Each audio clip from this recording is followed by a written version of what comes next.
up to that. Thanks, everyone. This is from the first chapter of a new novel in progress called Absides. He jogs in the white sand. She falls in the green grass. He looks to the sun. She remembers and cries. He has forgotten and cries. The look to the sun, the curse of the idol. She leaps into the grass. He is lost. Sharks swimming in mercury. The curse of the idol, a really big deal. She runs to her room. He looks to the sun. Silver.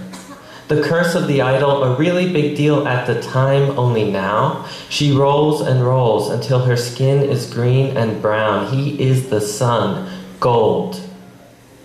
She punches through bricks of solid ice, tells no one. He places the boat into the river, lets it float away. She works 2 jobs, takes classes at night, studies even later into the night. The explosion which rocks the freighter. She lets it float away. He cries. The mummy returns to life. He is lost until he is not. Her body has not forgotten. The woman becomes a mummy, but eventually, again, not. It is the boat he has constructed from a banana tree. Gold. What say does your mother have now, tracking shadows in the sand? He creates life, invokes sand demons. It could be worse. Your father could be dead. Your father could always have been dead. She falls in the grass. He creates life. Silver and gold on the roof of the tallest building in your city. She falls in the grass, laughing. He is lost until he is not, but really, he is still lost. She falls in the grass and his neck snaps, broke. The men walk through the field, snow crusting the top edges of their polished leather shoes. One wears a heavy gray coat that sways across his knees with each step. The other wears no coat at all, his cerulean dinner suit conspicuous. Perhaps it is the color of your mother's eyes. If the man in blue is affected by the harsh winter temperature, he does not show it. Their feet lift in unison, the snow sighing beneath. From above, the pattern their footsteps carve is not entirely dissimilar to a figure 8. The third man does not move at all. He stands motionless in the center of the pattern where the curved lines intersect. The pivot. The man in the gray overcoat, the fat one, pants loudly, placing one hand at his waist as he walks. When they reach the top of the arch, the one in blue, the scholar, slows his stride, waits for the fat one to parallel him, then draws his gun. He pulls the trigger. Once, twice, 3 times. The accountant stumbles backwards into the snow, clutching his leaking belly. As the gangster walks on, careful to step over the dying man, the pivot turns, shifting his gaze perpendicularly from the spot where the accountant lay. With each step, the gangster further sculpts the curved pattern into the snow. Time passes. The pivot turns. Rahu, Rahu! Straddling the robotic spider, the 2 of them, vehicle and passenger alike, surging through a very specific quadrant of the cosmos. Not all empty space is the same space. A6517! Rahu, Rahu! Moving toward her destination. The legs of the spider do not bend and retract and stammers. They do not move at all. By human standards, Rahu, Rahu is tall, thin, beautiful. Think of the spider as more of a comet. Think of Rahu, Rahu, her bellicose, slender, female body as more of a celestial body. Think of Rahu, Rahu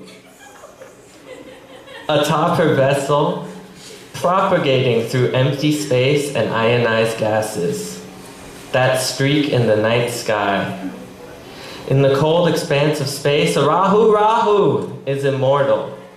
Time cannot exist in a vacuum. She moves forever as she does not move at all. The trick, she will say, is to remain perfectly still as the universe floats past.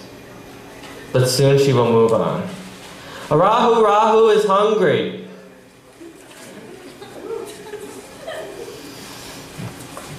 When the man plays with his daughter, he pushes his fingers into her belly, right up to the knuckles. Without fail, the girl giggles.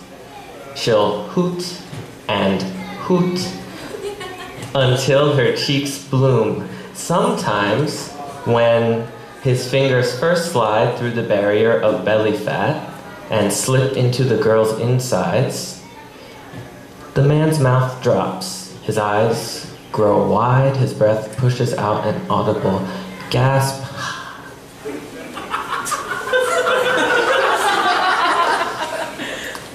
Play acting. Daddy! She'll shout, clasp her hands to her cheeks. Play along for 1 second. She'll squeal and squeal. Today, she cries. She cries because the man does it in front of people. Utilizing the element of surprise, he pounces, playfully, red-faced, cackling, announcing the forthcoming spectacle, announcing the arrival of something enjoyable. A parlor trick to impress dinner guests well after dinner. The girl doesn't enjoy it. She cries because today it wasn't her he was trying to make laugh. This was the first time the girl wondered where his fingers went. Was certain that she could not feel them inside her, was terrified that when he removed his hand, it would no longer have any fingers at all. The man pretends her kicks and cries are part of the game. What children do, an integral component of the performance, showmanship. Between her screams and his own booming laughter, the man never stops to notice how his guests are reacting, has no idea if they are laughing or offended or bored. The man removes his hand, entirely unbroken. He takes another mouthful of beer. The girl runs to her room. 6 o'clock, 3 o'clock, 12 o'clock, 9, click, click, click, click. The man in blue continues on. Around him, the whiteness, smooth, flat. Beneath him, crenulated, compact ridges of snow. A familiar pattern. The position of the sun in the sky remains static, yet the daylight slowly recedes. Click, click, click. The poet, the scoundrel. Their shadows stretch, reach out and become narrow. This very act one of mockery, defiance. The orphan. Shadows can be measured to determine the time, but shadows do not grow taller or shrink when the sun is static. The shadows declare that time no longer is. The virtuoso. 12 o'clock, 3 o'clock, 6, click, click, click, click. The blood in the snow, ruddy frost, movement continuing, shadows trailing, leading, trailing. Perhaps we should redefine the sun. When the ghouls arrive, the ribbons in their hair dazzle. When a Rahu arrives on Earth, she lands on the boy named Caleb. Luckily for him, the spider's legs land in the dirt on either side of him. The boy has been bestridden by celestial projectile.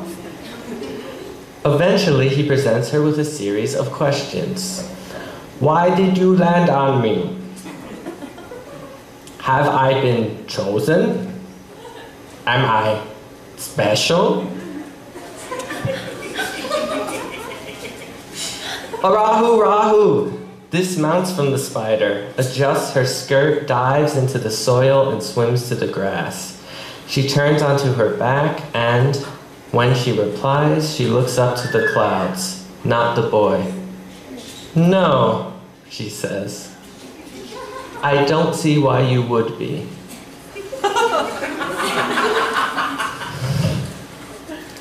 The girl believes that each time her father's fingers penetrated her belly, they remained there and were regenerated before his hand exited. This would mean that the girl still had digits inside of her, 4 fingers and a thumb, for each instance of her father's insertions. She has no idea the exact amount of times the game was played, the spectacle enacted, only that she still housed a substantial number of her father's fingers inside her. When the girl is 16, her family goes out to dinner to celebrate her selection into the National Honor Society. Between the salads and the main course, her father's index finger emerges from her forehead. There is no blood on him, anywhere, nothing, anywhere, not even a ridge in the snow. One man's size, the other man's size. The pivot turns. The ghouls slip pleated trousers and silk shirts over their thong bikinis. The snow becomes deep. They reach an arch in the pattern. The piano player with 13 fingers takes out his gun. The path, the snow, his tie jerking with each step. A marker of both where he has already tread and where he will walk again. The pivot turns, the fat man falls, jerking with each shot. The vagabond sings a song, A, D, sending the ribbons in his hair, sparkling, the color of your mother's eyes. Thank you.